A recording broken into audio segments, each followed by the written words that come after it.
And we're live. Let me check LinkedIn and actually see if it's showing up. Supposedly, that's what they tell us. I'll check it out as well. Raj, what's up, man? How's it going? Seems like you and I are spending a whole lot of time lately, man. I know, right? Unfortunately, but yeah. Yeah. I'm kidding. Yeah, I'm kidding.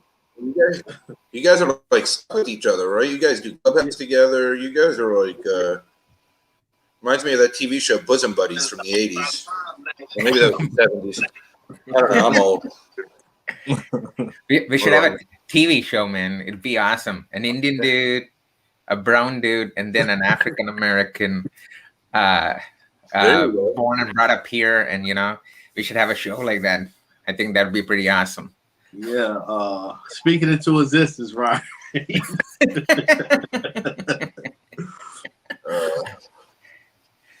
So it sounds like something. It sounds like something HBO would pick up. Yeah, quickly. I know. For some reason, people like seem to like Indian folks for some reason because of the accent. There always has to be an Indian person, right? And then for comedy and whatever, right? There's always an Indian person for some weird reason in the hit TV show. So I'll fill that spot, right? And then I can just adapt based on the script. So. Right.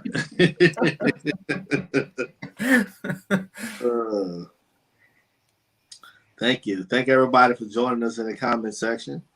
I accept this comment and I receive that. So, Raj, what's up, man? What's been up with you today?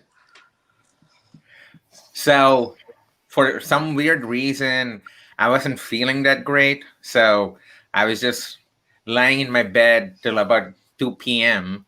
I did wake up at 5 in the morning because my kid chose to wake up at 5 in the morning. So from 5 to 7:30 a.m., I was trying to entertain him, which is basically trying to keep him alive and, you know, change his diaper, feed him. That's pretty much what that is. And then after I dropped him off at daycare, man, I was so tired. And then I went back to sleep and then I woke up at noon. And then, yeah, I wasn't feeling that great. But after I took some pills, now I'm back to normal. And usually talking energizes me, so I'm glad to be here. But yeah, that's how my day has been. Pretty much I didn't work. So I just showed up for this live stream. That's pretty much it. Well, we happy to have day. No. Trying to get more like you, right? There is. How about you folks? How was your day? I've been up since 4. I've been up since 4 and started my first call by 4:30 and been going since. Nice. So, do you take breaks in between or you just keep going?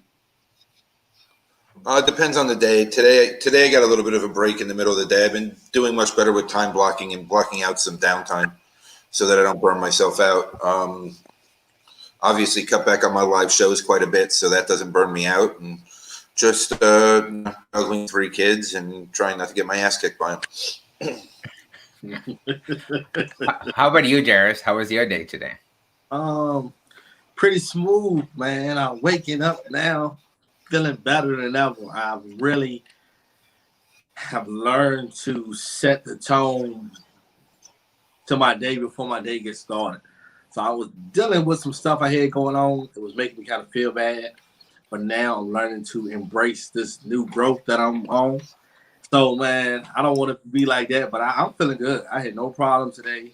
Spent a lot of time with my children. That was my main thing, getting to see them more often. So their mother called me today, said she was sick and she wasn't feeling good. So I went on, picked them up from school a little early, played with them, taught them some stuff, made videos with them, did a couple things on TikTok. So my day was excellent so far. Nice.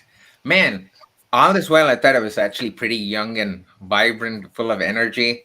Man, I just get so tired chasing after a toddler. He's only 19 months old, man. After a couple of hours, I'm out of gas. Those are the signs that I'm getting old, I guess. Seriously, but yeah, that's great that you got to spend time with your kids and then made a video with them and stuff like that. So that's pretty awesome. Yeah, because I mean, I don't get to see them that often. So now their mother and I are trying to work on our relationship now, I guess, as far as co-parenting goes anyway. And I feel like we are both making the steps in the right direction. You know, still hiccups here and there, but I'm noticing as my children are getting older, they see what's going on too. So it's like, all right, we got to play here with them because my son is so smart. He know how to play both sides. So it's getting interesting. I see a comment there. Kenneth went to RIT as well. Yep, I went to RIT as well, man. Nice to see an alum from my school. That's really exciting. Yeah. So Yeah, Raj, if you don't know Kenneth, you guys need to talk. Kenneth is the best. He's like a superhero. Yeah, then we should definitely connect, especially since we went to the same school. Maybe we already have some things in common, right? So we should definitely, yeah, connect for sure. Yeah. Yeah, Kenny's a great guy. Raj, for anybody who doesn't know you, why don't you give a little bit of a background to who you are? Just because you're not live as often as I am. Well, I don't know if anybody's live as often as I am. And then Jaris also, probably seriously. Yeah. Like a kamikaze live. yeah. So a little bit about me. I'm a tech career strategist, so I help people specifically in the tech space to find their dream jobs and become successful leaders in the industry. I've been in the tech space for over 15 years now, and that is the main part of my job. And I've been doing that for over 2.5 years now. And a couple of other things which I do is I write for a lot of tech companies and large publications. I write their blog posts, ebooks, and stuff like that. So I'm still really tied into the tech space. And then finally, I love speaking. I speak at a lot of conferences, tech conferences, and then private events for companies, hitting various topics: motivation, leadership, mindfulness, mental health, and based on my real life experiences. So, in a nutshell, that's what I do. I live in Chicago, and I guess I met Jaris about I don't know, 10 months ago. Yeah. Oh no! It was actually Mike. You had a roundtable panel discussion on diversity and inclusion. I think that's when I met Jaris for the first time, and since then, I think we have been in touch. So that is probably a year at least since I know Jaris. But yeah, that's pretty much what I do. I love the title of the show because no one talks about mental health, vulnerability, emotions, right? Because as men, we are kind of taught to suck it up and do shit, right? And that's why I'm really excited that we have a show about it and then we have open discussions about it. So really excited to be here. Glad to have you. Yeah, man. It's good. Hey, Michael. No, go ahead, Jaris. No, Nobody knows me because I'm never live, so I have no online presence. So I'm like the best kept secret. Yes, you definitely. Yeah. This is, for me, being live is just my way of communication, right? Like it's my connection is being live, and I truly enjoy it. I enjoy who I sit on screen with. I enjoy the comments. Well, not showing them on screen because it's a pain in the ass on screen mirror. But I do enjoy the engagement and the crowd, and I mean, these are people that are near and dear to my heart. I mean, so it's to me, this is about being open and vulnerable. I mean, I hold nothing back. I'm a spewer of all. So just put my emotions everywhere. I just don't care. I learned that, I need to go to the other extreme, because if I go shutdown mode, then I'm not going to share anything. And I'd rather be this extreme that, it gets others being comfortable with sharing less, and it's still more than what they used to do. So for me, it's about, just putting it out there and inspiring others to do the same. Nice. I'm glad you mentioned that, Mike, because you are inspiring me. And I have to tell you this because I have insights. Your insights are just like super insightful. So since we're talking about different topics, I just gonna start the discussion. Something that I'm realizing now is that I am vibrating higher. My insights are growing, right? So, Mike, I want to get your help to see if my perspective is on point or not. I'm learning now what it means to actually rise and vibrate higher. That means I have to put my emotions not to the side, but put them in a proper perspective and actually be able to see deeper and understand more of the problems and circumstances that are affecting me personally than the people that I feel like I love, or the people that I cherish, or the people that I'm dealing with, right? I have to not so much I have to have insights into their feelings, into their prospects, into their world, without letting it throw off what I have going on. Does that make sense? Yeah, it does for sure.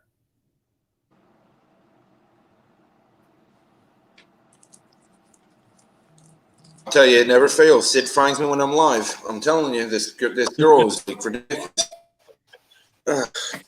She was calm. She really was at one point.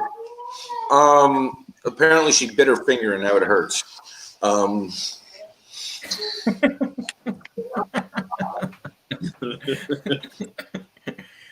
But one thing I can relate to what Jaris was saying about getting insights and then performing at a higher energy.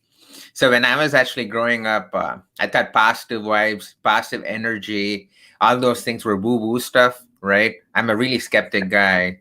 And but once I started getting into entrepreneurship and trying to make an impact in my own way, that's when I realized that you have to do a lot of inner work about yourself, learn about why are you doing what you're doing, how are you making an impact in people's lives, are you doing something meaningful that inspires you to wake up every day and keep doing it, right? So all those things came up when I entered into entrepreneurship and then running my own business as well. So what you mentioned, I could really relate to it in terms of doing different things and having those different ways to stay motivated as well, right? Because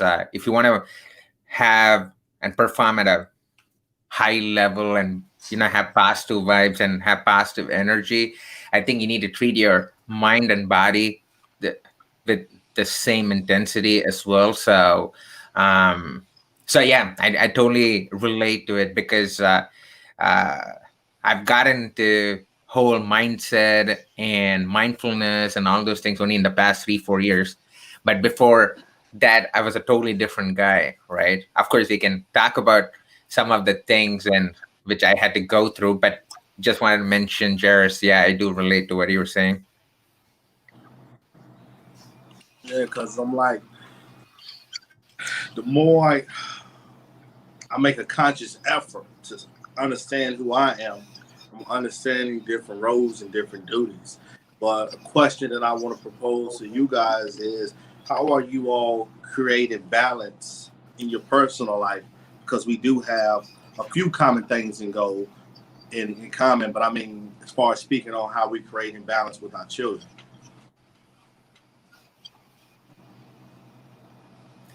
I can go first and then probably Mike can chime in as well. So for me, uh, family is really, really important to me. So I have my wife and I have my 19-month-old son right now. Uh, and since he was born, I've pretty much been with him throughout his life. About 18 months at least. Only for 4 days I wasn't there because I had to go to a conference in Germany, right? But I'm pretty much been with him, and it is hard to being an entrepreneur and managing work and life. But the way I do it is I set guard set boundaries, right? You said you had some morning routines, so I'm the same way. So I wake up usually around 5 in the morning, and then I have this whole routine where I turn on the coffee pot. I already set up the coffee pot the previous day, and then I have to have a brush my teeth, have to have a sip of coffee. Then I do meditation, and then I do a mind dump. Write down all the things in my mind. Right, what are the different things I want to do that day? Right, and then I block my time. So, for example, from 6:30 a.m. till 8:30 a.m. If you look at my calendar, it'll always be blocked because that's the time when my kid wakes up. So I really enjoy having breakfast with him, right? So I block that time, and then in the evening, I have another block of time where from 5 till 8 p.m. the time is blocked. So at least my mind is tuned to pay attention to my kid, right? Rather than not having any structure, constantly being on the phone and then your kid in the background and then you're not focusing on anything. So for me, routines and also blocking my time helps to manage that work life balance, right? It's funny I mentioned work life balance. As entrepreneurs, we know there's nothing like that. But the point is, at least what you could do is have chunks of time for different things you want to do. And another thing is during the weekends is strictly time with my kid. But yes, we have podcasts and then I do group coaching courses sometime during the weekend. So it's about having that communication in advance with your significant other saying, hey, on Saturday from 9 to 12 p.m., I won't be available. But after that, I'm going to be very mindful and going to, spend time with all of you. So once you have that advanced communication and again, setting up time, it really, really helps. So that is how I have managed to not only spend valuable and mindful time with my kid, but also helps me to perform at a really high level. For example, last year during COVID, I wrote my book. I was on 40 plus podcasts, and then I had 20 clients. I did 2 group coaching programs, which I gave, and then I was taking courses as well in midst of taking care of my kid as well. So if that the only way to do that is again blocking your time and being really mindful and then just focus on that particular thing. But that's pretty much how I have done it, and so far it's been working, but we'll see how it goes. I don't know how Mike does it because he does a lot of stuff as well, so I'll be really interested to hear his side of the story. So I'm a single dad of 3, right? And I'm 1,200 miles from anyone I know, so it's not like I have support around me. So what do? I just juggle the best I can. Like, that's it, right? Like, for me, what I've learned over the last 6 months is to create these time blocks for myself, for self-care, and being able to have downtime for myself, right? Whether it's meditation, whether it's sitting and just zoning out to the TV for an hour, whether it's whatever it is. I mean, I don't usually watch what's on TV. It's just zone out time, brain dead Right. time, I call it. I mean, single dad of 3, there is no break. There is no blocks. There is no whatever, right? I got to do everything on my own, feed them, bathe them, make sure they get to school, make sure they get back, So there isn't time blocks. I do a lot of juggling. I do a lot of live shows. I mean, I still do 5 live shows a week. So it's not like, I mean, I was doing 8 to 11. Now I'm doing 5. So it's a big, there's so much focus on this work-life balance. I don't believe it exists. I Right. don't think it exists. Okay. What I do is there are blocks in my calendar that people cannot take. And that is time that I spend with my kids, either getting them ready, getting them to school, driving them to school every day, picking them up from school every day. That's my time to speak to them, have conversations with them, talk to them, communicate with them, have real conversations, sit down and really have conversations. Then depending on the night, I make dinner. Depending on the night, some nights they just eat what they free for all type thing. It all depends, right? I mean, they're 11, 8, and 3. So it's not like they all eat the same thing, or I can make a meal and force them to eat, because it doesn't work that way. That's the house that they came out of, and there was a lot of abuse around their food and their diet and what they eat. So I kind of give them a lot more free reign when it comes to what they want to eat. But I do make sure that there is time spent with them, and I do make sure that there is lots of one-on-one time. I try to give each one-on-one time. It just doesn't always work. The 3-year-old has a lot to say about that. Considering that she goes to bed later than any of us. It's I also tell my kids I don't have a specific bedtime. They can go in their room at a certain time, but then want to go to bed because I'm waking them up at the same time every day, no matter what. And what I've noticed is over time they get more responsible with what time they go to bed because they're tired. So I try not to fight them on certain things. There's battles to have and battles not to have. When you're a single dad of 3, running 6 businesses, working with 3 other companies, helping people build their businesses, working with direct clients, and then also doing the live shows and communicating and networking and everything else that I do in my life, there's only so much you can do, right? I also have my calendar open on the weekends. So I'll take calls on the weekend, but what I'll do is the minute I get 3 calls on a Saturday or 3 calls on a Sunday, I block out the rest of my schedule as me time, so that I have plenty of time with them, but I do leave it open so that I can do calls, right? It's just, I'm going to hit a limit and then I'm going to block out the rest. I think that it's good that my kids see what I do, right? I think it's good that they watch me work the way I work. It's good that they see all the different things that I'm able to do and that I do on a daily basis, because it gives them something to look forward to rather than fitting into a mold that a school system creates that makes no sense. Right. So I want them to be open to opportunities. It's good that they see me meditate. It's good that they see me, exercise, center myself, get all these things, do breath work practices, that I guide and coach others, that I, work with others on a daily basis. So I like that they watch that. I like that they see that, I help people all day long, because it gives them something to look up to, and it gives them a brighter opportunity to find what they're happy in the world. I don't want somebody telling them what to do. I don't want somebody telling them what they can be or can't be. I want them to have the world of opportunities in front of them, that they can find what makes them happy. So that's just my take on it. And I know that doesn't work for everybody, because people like structure, people like, rigid ideas and calendars, and, kids have to be in bed at a certain time. And I'm not as big on that. I'm just not, because I wake up and they go to their school. They go to school every day, no matter what. So, they want to eat too much, they get sick, that's on them, right? Like, I don't really control that side of it, because there's only certain battles that I should choose, and I don't choose those. I think a couple of points worth mentioning based on what you said. And I think it's really important for all of us to keep in mind is, you mentioned something called me time, and I think that is so underestimated in our line of work. I didn't realize how important it is, right? I had to go through burnout, depression, anxiety to learn that, man, I really need to take care of myself. And I still remember this. So it was mid 2018, and it was June, and one night, it was past midnight actually, and I got up to go to the bathroom, right? And then within a couple of minutes, all of a sudden, everything started blacking out around me. And then I fainted. I hit the bathtub, bruised myself, and then I was on the floor unconscious, right?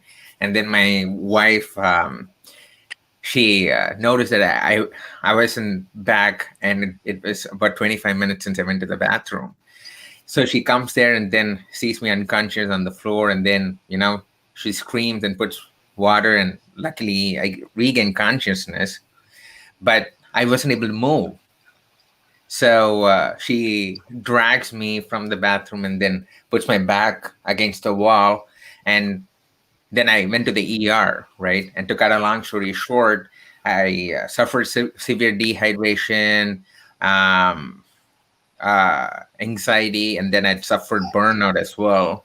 And my body refused to actually function. My mind was saying one thing, but and my body was saying another thing. I just kept pushing the body, pushing the body.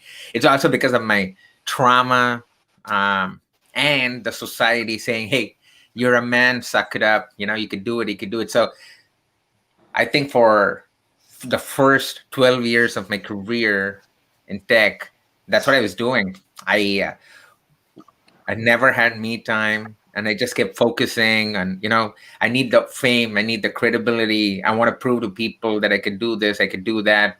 I achieved all those things, but then I ended up at the hospital in the ER, and I was lying on uh, the bed, and then when I started thinking, man, look where I am right now. I knew this was going to happen someday, but now it has happened. And that's when I decided, okay, I really need to start taking care of myself. And I'm going to prioritize myself. And only when I prioritize myself, then I can help other people around me, right? That's why I tell people, be selfish to be selfless. And so that's why I wanted to stress that the me time is so, so important. And I think you really need to mindfully uh, block your calendar, or however you do it. You just need to have some time for yourself. That is one. Second thing is, I totally get it, but especially you being a single dad and 3 kids, yeah, I can only imagine so many things you have to juggle, right? Um, that's why I tell people you have to give yourself some grace, because you're doing the best you can, and you can never be the perfect dad, or does that even exist? So um, having me time, giving yourself some grace, that is something which I've been practicing, because I suffer through anxiety, depression, stress, and then I have to keep reminding myself that, you know what, you really need to prioritize these things to work at a really high level, and also be sane and calm and composed. So I could totally relate to that for sure. Yeah, something that I do, y'all.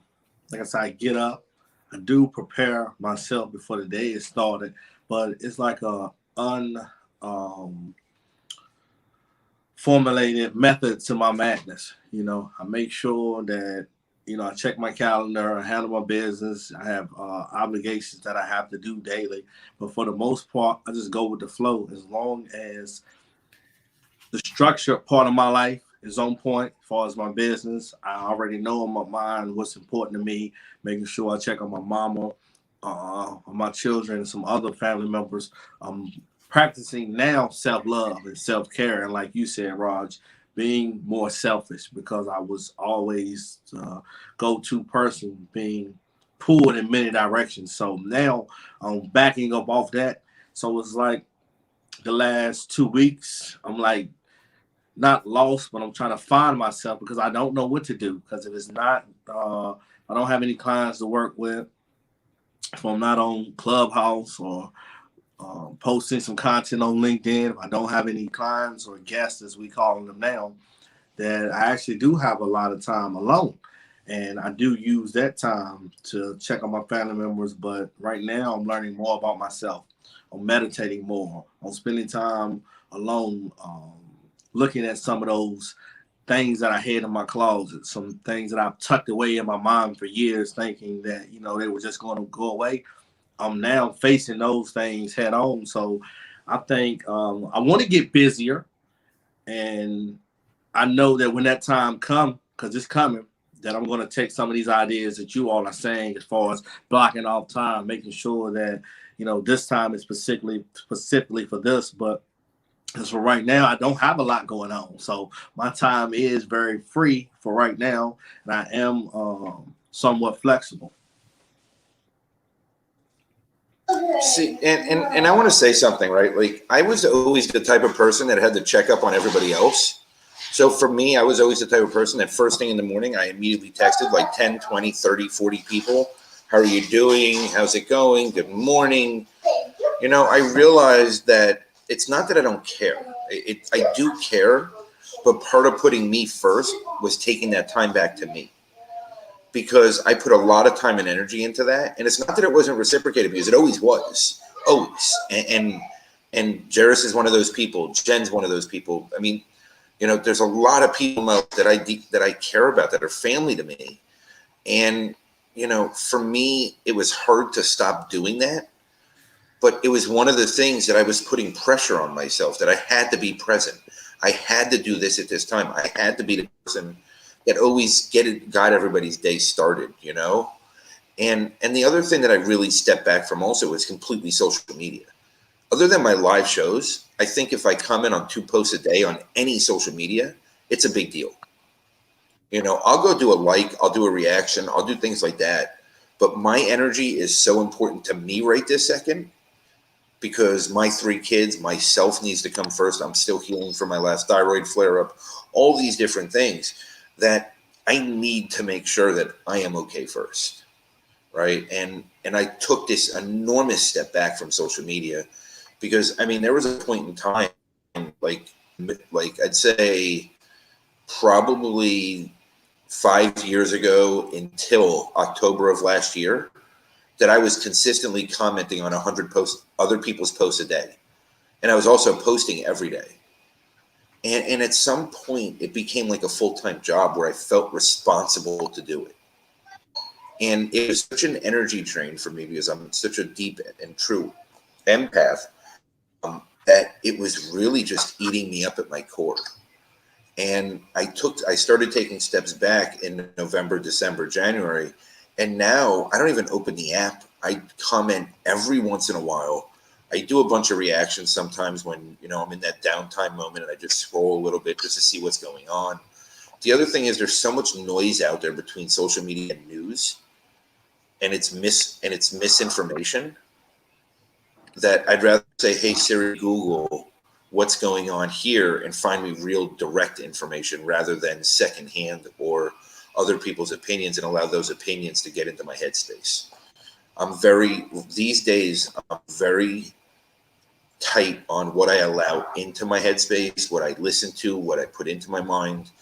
And I've also taken an enormous step back from communicating with people, because I feel like right now I'm in this growth phase, and I'm in this transition phase, as Jaris would put it, that I need to take a step back so that I can be focused on where I'm going next, so that I can go to that next level up. You know, like Jaris talks about my intuition. Jaris, you know, Felicia, who I don't think is watching this, she doesn't watch this show very often in the evenings. It's family time. But like Felicia will tell you, me in public is a scary thing, because how I do it on my shows, and how I speak to people, and how I see people at a different level, on a soul level, with my intuition results, in person, it's magnified to the 1,000,000%. Because when I'm in public, I see every living being around me directly down to their soul core. I can tell you what they're thinking, what intuitively is going on with them, where their soul's at, where they are on their path. And it's so much information that I'm processing that it burns me out.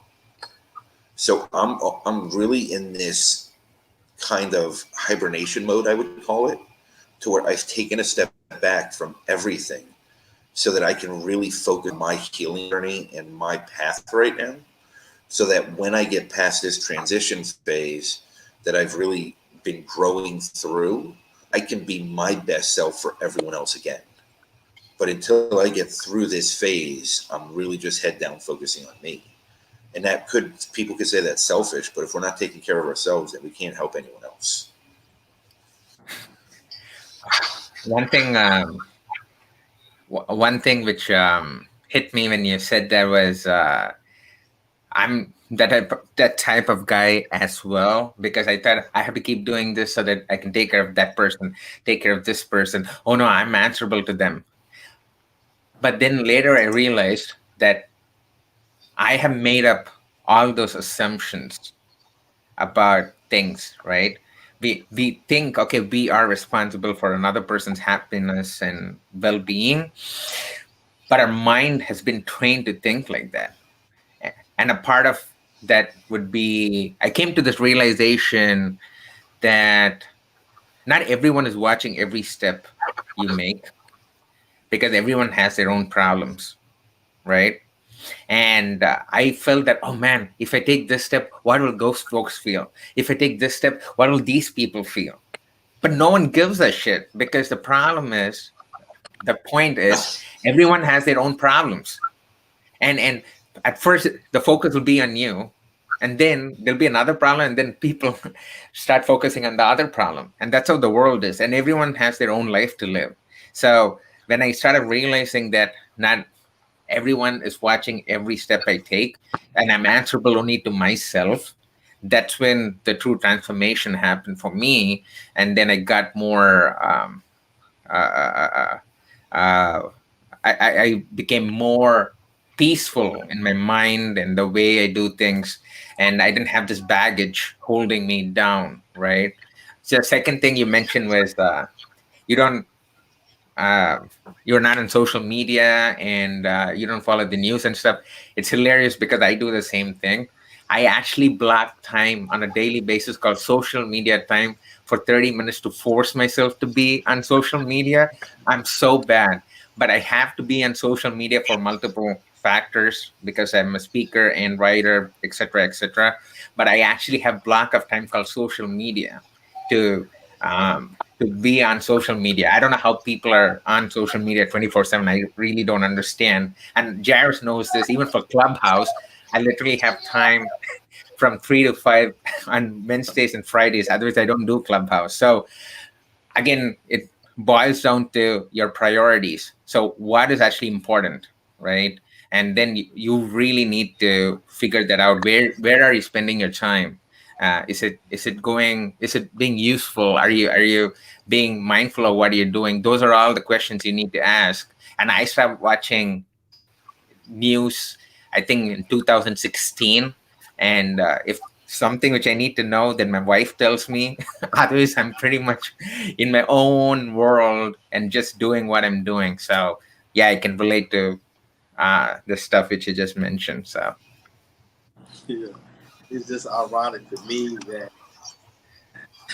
for so long, I'm not mad at myself because I didn't know this, but I just took on everybody else's identity, everybody else's problems and issues. I just felt like I had to serve others in that way in order to get blessed somehow. I don't know. I don't know if I was just raised like that, but it was starting to take a toll on mental health, man. So when I just, started cutting people off, falling back, spending less time, um, being available. That was my thing. Like Mike said, I'm hibernating, I'm hiding out now.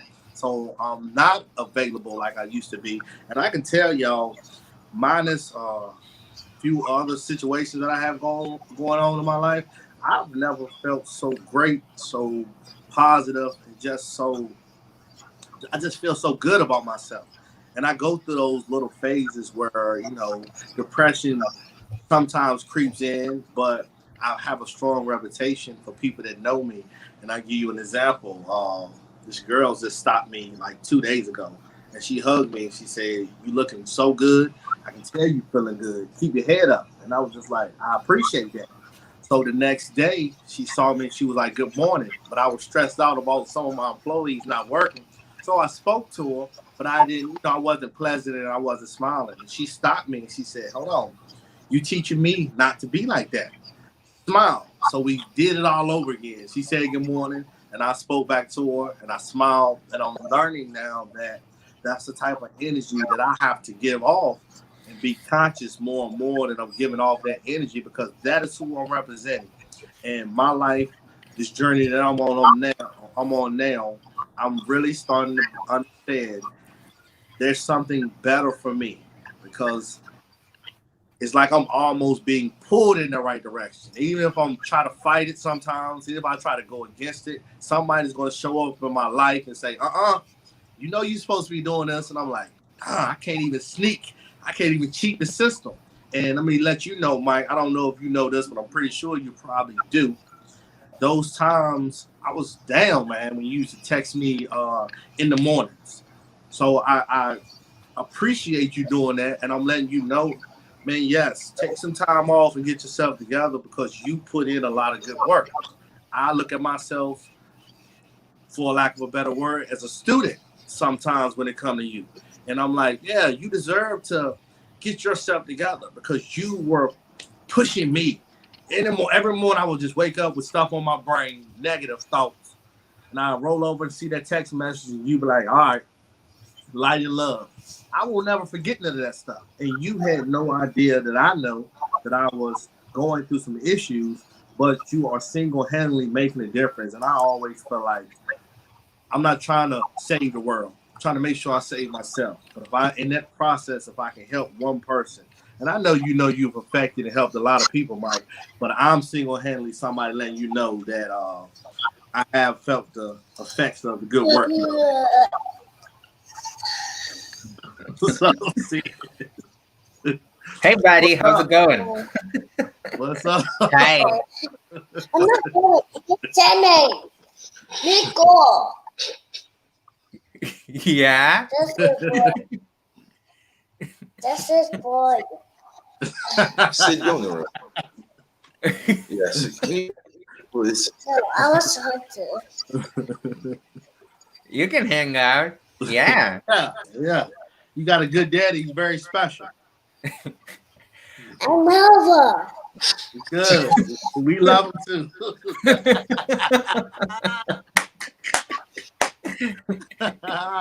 I can see Mike blushing there. His face is all red right now. That could be blood pressure escalating as well. Oosa. Yeah, seriously. But one thing I wanted to add to what Jaris you were saying was something I realized is when you're really down and you really need help, there are only those few people who can bring you up, can motivate you, right? I think we really need to make sure we spend a lot of time with those folks who can uplift you. And I think it's really, really important because time and again, I thought everyone were my friends. I'm doing everything for everyone. And then when I go down, when I need help, no one shows up. But there are only those few trusted folks who do. That's why when you see someone who you can trust, you need to latch on to them. I'm glad Mike and you have had the connection. And I don't trust everyone, but when I see someone who I can connect with and I legitimately feel from their soul, they ooze out positive energy and really want to see the good in you and really want to uplift you, I think you really need to latch on to them. So I actually have a Word document of different people's names. And then once in 2 weeks, I just go through it to make sure I'm connecting with them, saying hi, just a word hi. That's all it's needed. And there's this handful of people I really care about, and I want to make sure to let them know I'm always there for them. And I think that is really, really important. And I'm glad you definitely mentioned that. And I think you really have to surround yourself with people with positive energy. And that's when you're in a really good space. And it's great that you eliminated some of your toxic connections because man, there's those people, when you say that I want to do this, they'll say, no, why are you doing that? That's not good for you. And they don't even know from where you're coming from, what your context is, right? Yeah. And that's why you shouldn't let other people's opinions be your reality. And that's really, really important to remember. And this world will give you different labels. Oh, you're good enough. Oh, you matter. Oh, no, you have to do this. Oh, no, this is the right path. But you choose which label you want to associate yourself with. And I learned that late in my life. But now I know I'm in control of what label I want to associate myself with, right? Society is going to tell you a million things, but there's only those few trusted folks who really genuinely will call you out when you're going away from your mission, or will uplift you when you really need their help. So those are some things I have come to realize as well. And that's a great point. And I wanted to definitely do a plus one on that as well. I appreciate that, because one thing I say, I'm learning this lesson now, man. I don't know what it was with me trying to hold on so much to so many people. But the moment I said, look, I'm not gonna do this, I instantly saw my life getting better. And it hurt me, because I was like, dang. But now I'm like, you know what? I'm not going backwards. I don't care what anybody says. This is the standard when it comes to me. I'm gonna love you. I'm gonna love myself. I'm gonna respect everybody. But I will not sacrifice my energy to be a part of anything, especially when I know it's toxic. Right. Not caring how anybody else feels. That to me is the biggest thing. I'm practicing gratitude. I've been doing all of these things all along. I just didn't know there were things you could do every day, practicing gratitude. But I practice gratitude. Self-love is the number one thing I'm working on now. Have you watched this show, New Girl? No, sir. I don't watch too much television. No. So, yeah, I probably watch one show every once in 2 weeks, because with kids, we all know it's hard. But I still remember this, one of the characters, he tells this about people's suggestions, right? And oh my God, I just got goosebumps hearing it. So he says this, when I look into my suggestion box, it's always full, right? People have a lot to say about the way I live my life, but I pay attention to only one comment card. And you know what it says? What? It says, great job, keep going. And you know who filled up that card? Me. And you know how I know? Because I can recognize my mother freaking handwriting, right? Oh my God. When I heard this the first time, I just kept rewinding it. It's on Netflix. So rewinding, fast forwarding. Oh my God. And it's so true.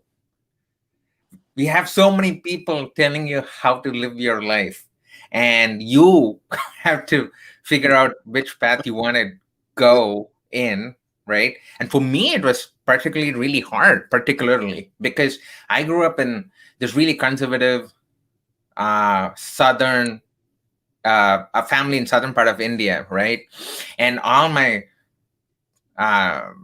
cousins and my brother, my dad, they were all super smart and geniuses. I was the only guy who was average in everything, right? Dating, sports, academics, you name it. I was an average in everything. So I I was trying to please so many people around me, but every time I tried to do that, I ended up disappointing myself, because I could never live up to people's expectations. And then over the past 7, 8 years, I came to this realization that you cannot make everyone happy. Happiness starts within you first, and then you have to do that inner work, which people say, and then you figure out what you want to do in life, right? And it starts within you. And those are some deep things which I've realized. It's funny, not a lot of people know I do a lot of experimentations with my life, and know people who know me really well, they know it.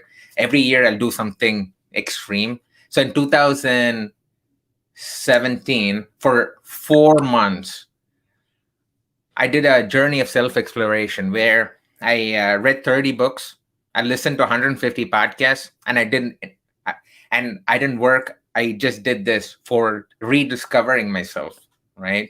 And that whole journey which I undertook, from learning from books, from podcasts, from meeting other people, those things actually really impacted me. And that's when I started working on myself and realized the importance of you are, in this case, me, and how change starts within me, and then it moves on your uh, from your mindset and skill set as well. So, but yeah, just wanted to mention that I totally agree with that.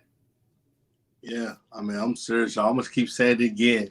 Kenneth, he's been on me since about this from day one, and I'm really starting to process it, and I can feel it that I'm feeling better by letting these people stay where they at. Now, doesn't mean that there's love lost or I have to become their enemy. It just means I know what I'm gonna tolerate, and I know what I'm not gonna tolerate. And I don't really have too many issues or real problems in my life. I don't. A lot of mine were coming from other people who were just outright selfish and just using me. You know, I do got a big heart, but I don't feel like I let people use me because I'm like, it's a lot of stuff I'm not going to put up with. But some of the people that were around me knew how to weave through the way in and get to me, and they were just bringing me down. But the whole time, these are the people I'm trying to hold on to, knowing that they was killing me. So I finally said, you know what? I'm done with it, and I'm going to keep putting that in my head that, look, I matter. At the end of the day, I know I matter to other people, but I didn't think I mattered to myself. And that's one of the biggest and best lessons that I feel like I've learned all this year is I matter. My energy matters. My mental health matters. My time matters. My spirit matters. My soul matters. So I got it now. I just want to say that for Kenneth so he'll understand that I do got it.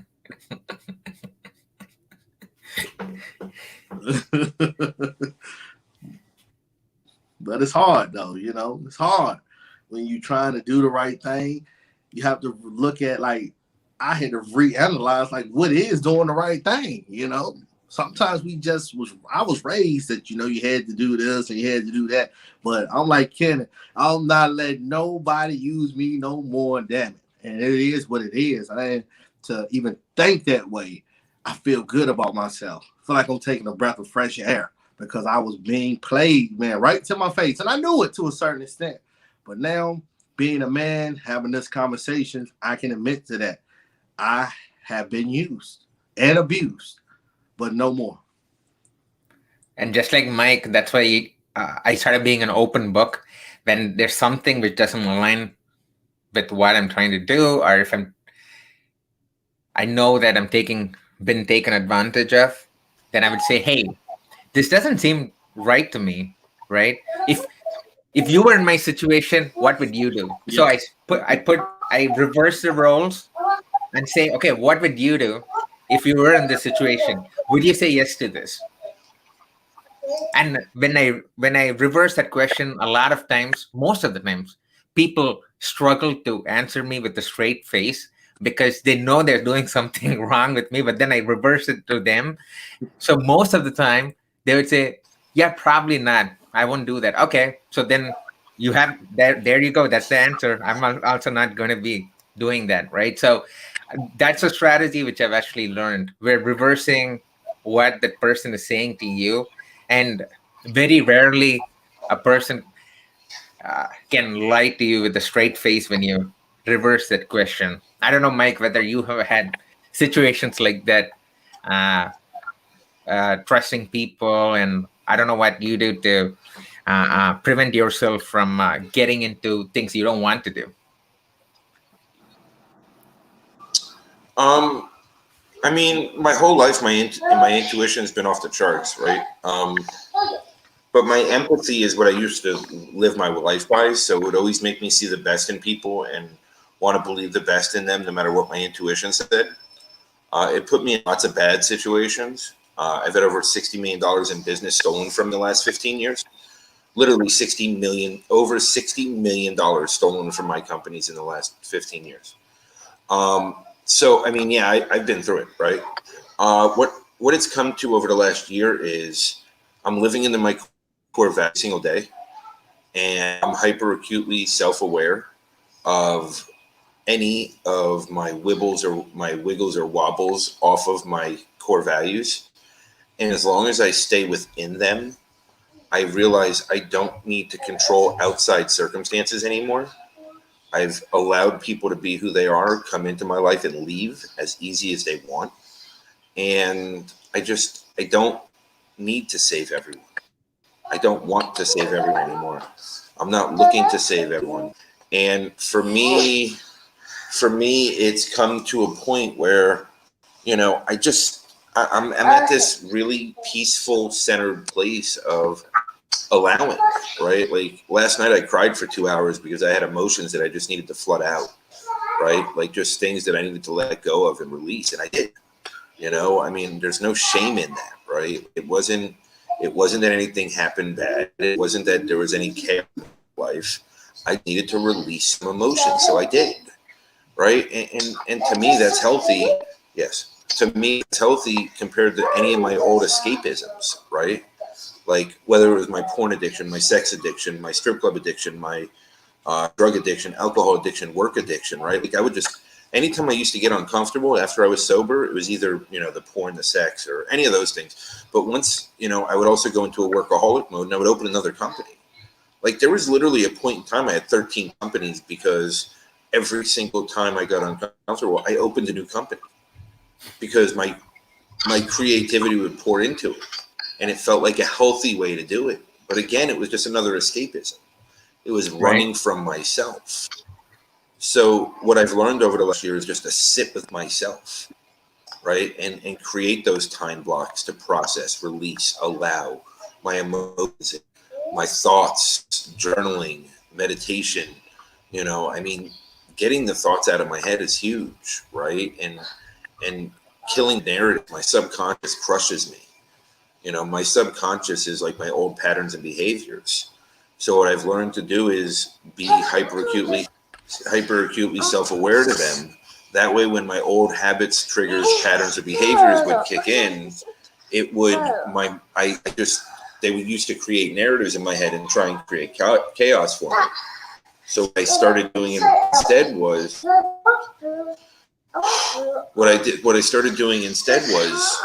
now I'm just aware of it and I kill those negative narratives before they get started, right? And there's a few, there are times that I speak them out with people, but what I've done over the last few weeks is really just go inward and do a lot of inward reflection and really just a lot of inward self-analysis and study of it so that I can be my best self.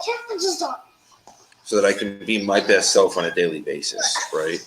And, as I'm in this quiet period where I've really stepped back from so much, I'm trying to make the most of my time, which in turn is a lot of deep work on myself. People call it shadow work. People call it all different things.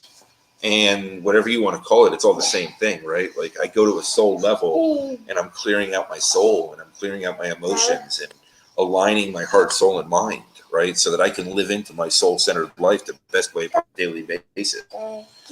Because that's my goal, is to be that soul-centered individual every day. Yeah, I think the key is identifying your triggers. That is something I'm still a work in progress. I'm working on it. For me, I use food as a coping mechanism for all stresses in life.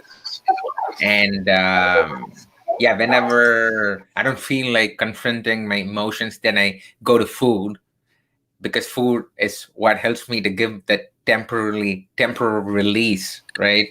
I'm still working through that because I have a food addiction. So one thing which I've been doing is whenever I feel stress or feel I want to reach into chocolates or whatever, then I try to force myself to wait for 5 minutes and think about it. Do I really want it? And if so, what is actually happening? Why do I want chocolates right now? And then just asking that question for 30 seconds has really, really helped me to get some sort of control in my life. I grew up as a really big kid and I was ridiculed for my body weight throughout my life, right? And then in 2016, in 6 months, I lost 50 pounds. And because I was just tired of living such a life. And, sorry, I'm an extreme guy, so I always do things like that. But the point here is still, even though I'm smaller, but the addiction is still the same, which I came to realize. So I still use food as a coping mechanism. But yeah, for me, I try to write down my thoughts, and then try to take a pause whenever I feel like reaching for food. Whether really am I hungry, or is it because I want to mask the emotions and not feel it. So as doing that repetitively has helped me to a certain extent, but yeah, I'm still a work in progress. So I get what you're saying. I love everybody. I love everybody in the comments. Y'all kept me going tonight. I appreciate everybody. I feel like I have a lot of accountability partners. I know that there are a lot of people watching me. I place myself on this platform for that to happen, so I can grow and evolve while being watched and hopefully helping somebody else do it. So thank everybody. You got any last closing words, Mike? Bye. Bye. Thank you, Rod. I see you tomorrow in Clubhouse. Yeah, thanks for having. Android users. So catch me and Raj on Clubhouse. We'll be on there at 9 p.m. Eastern Standard Time. Yep, every And Wednesday for we those show that up. are up, and for those that are up early, I'll be on there at 8:30 a.m. Central. All right. Had a good time. Because I'm guys. telling you, I'm not coherent enough at this time of night to be on a Clubhouse. Just won't happen. All right, guys. Everybody have a great night. And I don't know. Until next week. Thank you. Take Thank you, care, man. Rod. Thanks for having me. I appreciate it. Yes, sir. Take care. Bye. I forgot to hit the end. I forgot to hit the end